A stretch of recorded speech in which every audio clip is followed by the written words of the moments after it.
Traveler, Paimon. I suppose your story is ready. Yep. How about you? Do you need some more time? No need. I am also ready to tell my story. Paimon calls dibs. Paimon first! Please, go ahead. Okay, here goes.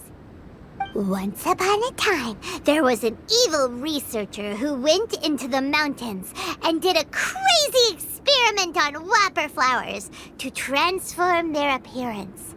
After a lot of pain and suffering, the whopper flowers finally took on a human form. Then they stood by the side of the mountain to wait for unsuspecting bypassers. To whoever spoke to them, they would ask some questions such as, "Who am I? Who are you?" If the bypasser got the wrong answer, the last sound they'd make would be a yelp before the whopper flower ate them alive in one bite. Ooh, truly frightening. What the? You two aren't scared at all! Don't go nitpicking, okay? If you didn't like the story, go write your own!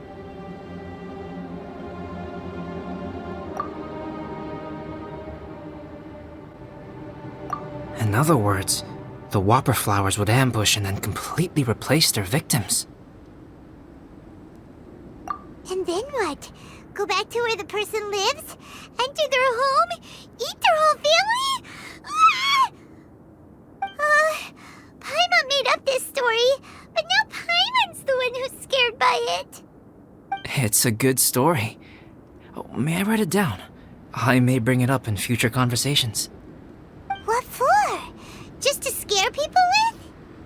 Yes. You've got a real mean streak, Albedo.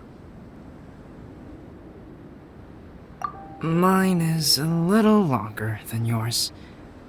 It starts with an alchemist. A great alchemist once created Subject 1. Subject 1 was her proudest achievement, and successfully blended into human society. No one ever would have thought that this friend of theirs was in fact a synthetic human. However, unbeknownst to Subject 1, the alchemist had tried the same experiment many times before he had come into being. Some of the rejects from failed experiments had been discarded, but had not died. Subject 2 was one such failed experiment. He was swallowed by a great dragon that came to rest upon a snow-swept mountain. Many years later, he was resurrected by the dragon's mysterious power. He saw all kinds of people on the mountain, including Subject 1, who had somehow miraculously blended in among them. Never in Subject 2's wildest imagination had he thought it possible for experimental life forms such as they to deceive everyone so successfully. He saw the way humans accepted Subject 1 as a friend, witnessed their affection as they addressed him by name. This was what Subject 2 wanted. Now, all that Subject 2 desired was to replace Subject 1 and take the joy of his existence for himself. This is giving Paimon the chills. So scary. Subject 2 began to unfold his plan. He stole Subject 1's books and notes and studied all that Subject 1 had learned from the alchemist. Subject 2 was highly intelligent, and he learned quickly. He changed his face into an exact replica of Subject 1's face. Then, he found a plant with mimicry capabilities and transformed it using dragon blood and alchemy. And so, not only did Subject 2 transform his own appearance to perfectly match that of Subject 1, he also created a third entity, Subject 3. What? There's 3 of them now? But Subject 2 wanted to become a perfected human. So, he erased a mark on both his and Subject 3's necks, for these marks were symbols of imperfection. In my view, it was probably a subconscious act, an instinct. He so desperately craved to become a perfect human being that he forgot something. Human beings are defined by their flaws. Subject 2's plan was meticulously crafted. Subject 3 would draw Subject 1's attention. After Subject 1 disposed of Subject 3, he would assume the threat had now disappeared and would let his guard down. The next moment that Subject 1 was alone, Subject 2 would make his move. He would eliminate Subject 1 and become the only one remaining. He would secretly replace the Subject 1 of everyone's memories and inherit his identity, residence, clothing, sword, name, and friends. People would have no idea that the individual they knew had become somebody else from one day to the next. This is way too scary. Paimon's never gonna be able to trust anyone again. But just before Subject 2 could carry out his plan, a unique stranger entered the mix. Subject 2 tried to make contact with this person, but found that they could somehow sense he was different from Subject 1. What's wrong? Are you scared? What happened then? What happened to the stranger? He became a new stage in Subject 2's plan. One more person that Subject 2 had to dispose of. It's as if there were 3 identical roses in a garden. Only one of the 3 was a fine specimen, while the other 2 were defective specimens that bore poisonous thorns. In all the world, only the gardener who tended to them could tell which was the good specimen. People do not like poisonous plants. Only a perfect rose can fetch a high price. If the inferior specimens wanted to conceal the fact of their worthlessness, they would have to take the gardener out of the picture, using their poisonous thorns.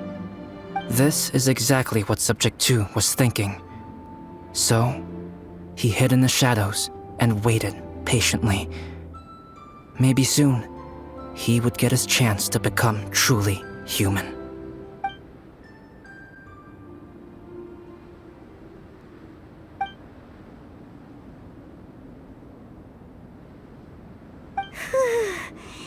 That was intense! So what happened after that? Did Subject 2's plan succeed? Paimon can't bear thinking about it! Fortunately, it is just a story. And even in this story, Subject 2 did not succeed. But you can never let your guard down on Dragonspine. Monsters mutated with Durin's power and blood are also creatures of Rhine-Daughter, just like me. You must beware of all such creatures. I'm glad to hear that. It's okay. I know what I am. You and I are both different, so there is no need for me to hide the truth from you. The only thing is that sometimes, when I think about how mighty the power of alchemy is, I feel so small. As beings who set foot in this world, how arrogant are we in desiring to control our destiny and in desiring to create? Is creation an arrogant act, traveler? If not, why do we call the ones that created us and control us gods? If it is, then what qualifies us to call ourselves creators? How far must we take our reverence and respect, and what purpose does it serve?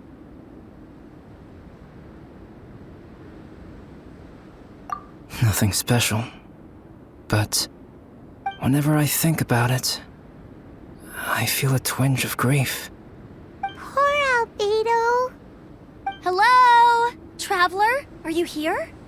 Hey, is that Amber? Thought we might find you here. We're here to deliver a message from Cyrus. There's gonna be a big event down at the base camp, and they want you there too, Traveler. Winter camp is nearing its end. Apparently, even provisional instructors are required to attend. Looks like we need to go, Albedo. Bye for now. Then I won't keep you. I have some things to attend to here, so forgive me for not seeing you down. Don't worry about it. They're There've been no issues getting up and down the mountain recently. Is everyone ready? Let's not keep them waiting.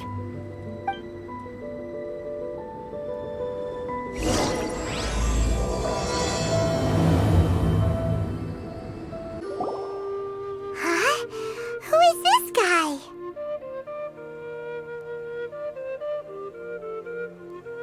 Allow me to introduce Yozerv. He's Joel's father. Dad, this is that traveler I was telling you about. The traveler's helped me out loads in the past, and this time we even built a snowman together. Joel has told me everything about you. I can't thank you enough. Wow, this is amazing!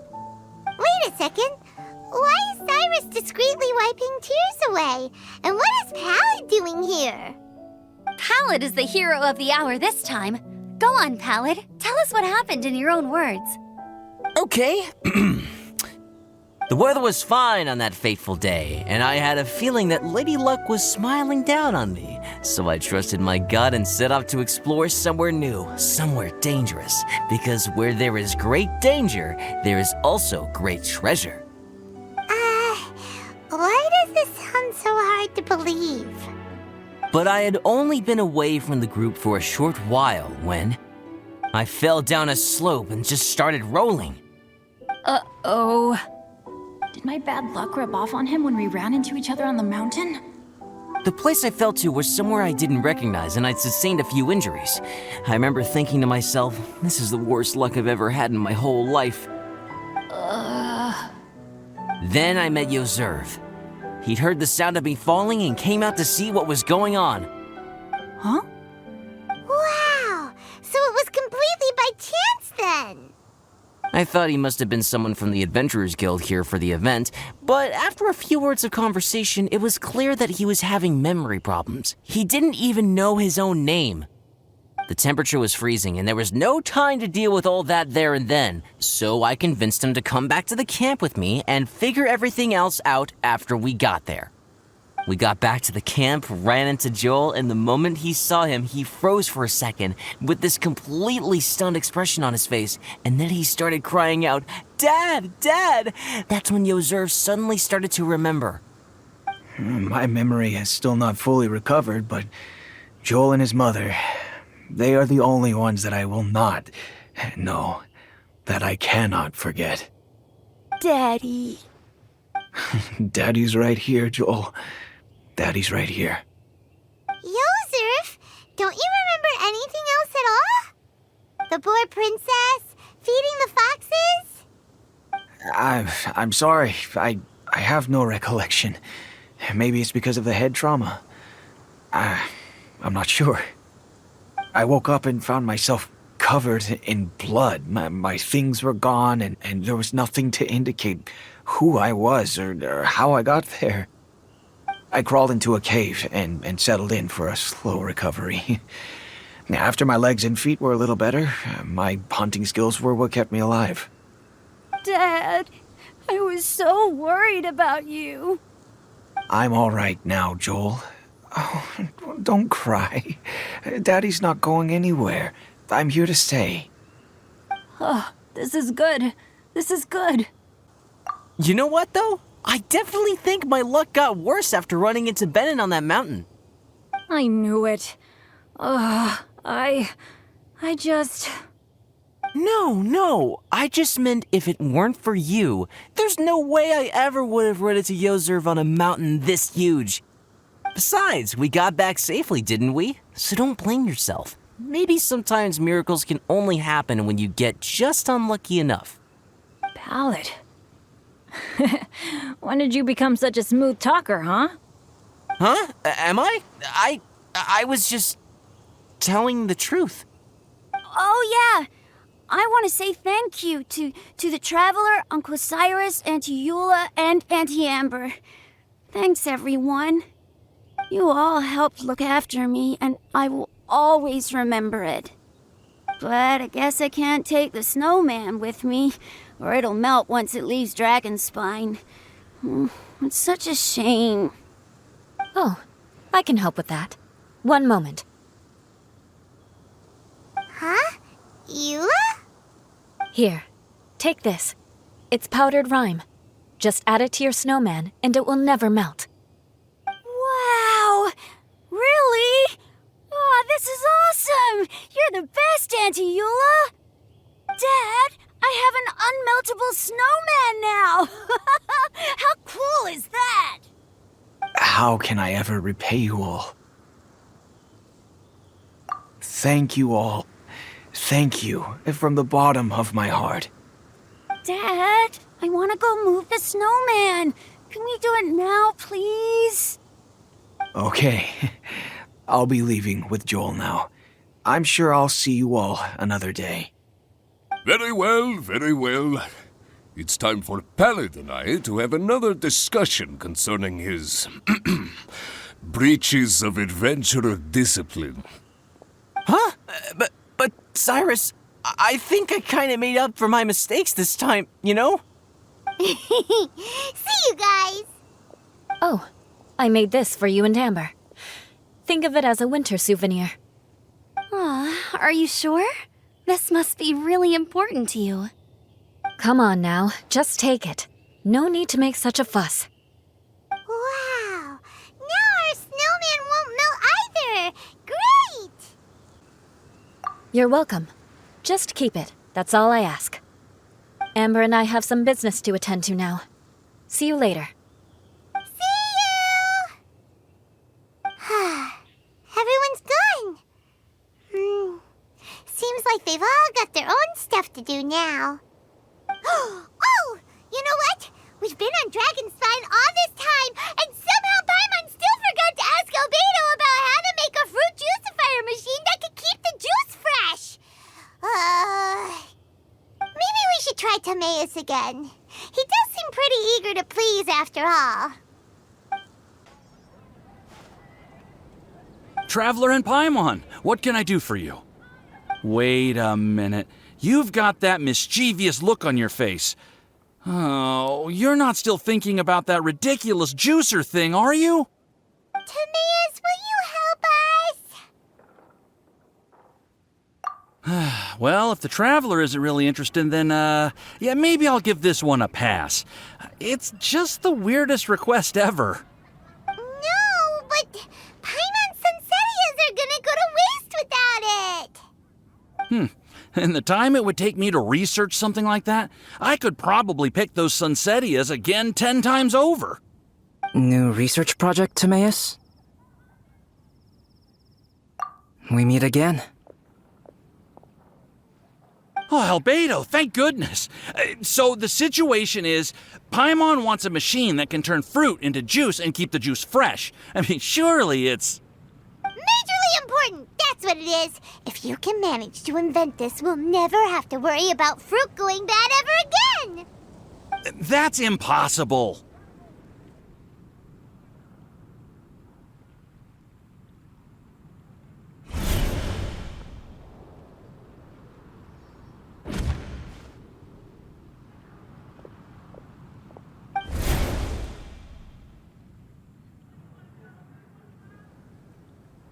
Turning fruit into juice is not hard, but keeping it fresh is more difficult. But if you simply want to keep the fruit from rotting, there are many ways to achieve this. Right, Traveler?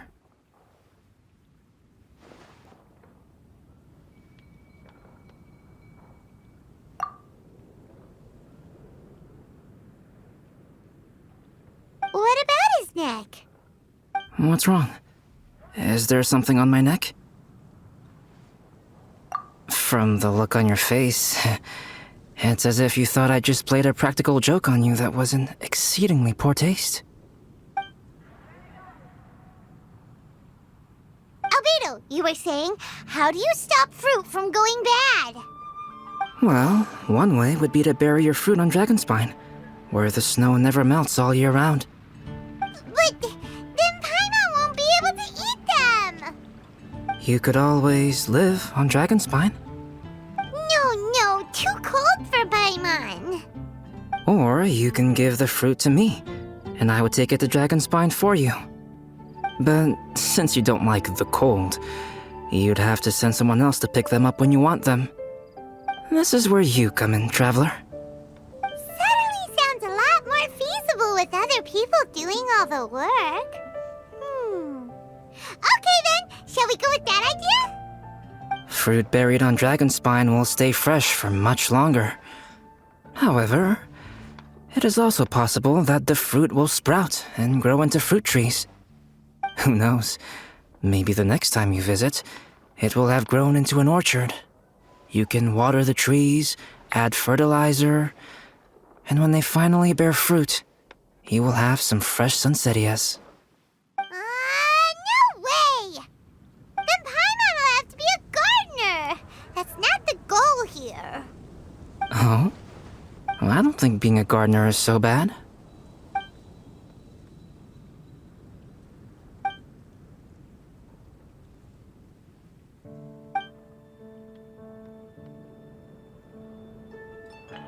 Albedo! Stop trying to get your hands on Paimon's super sweet Sunsettias!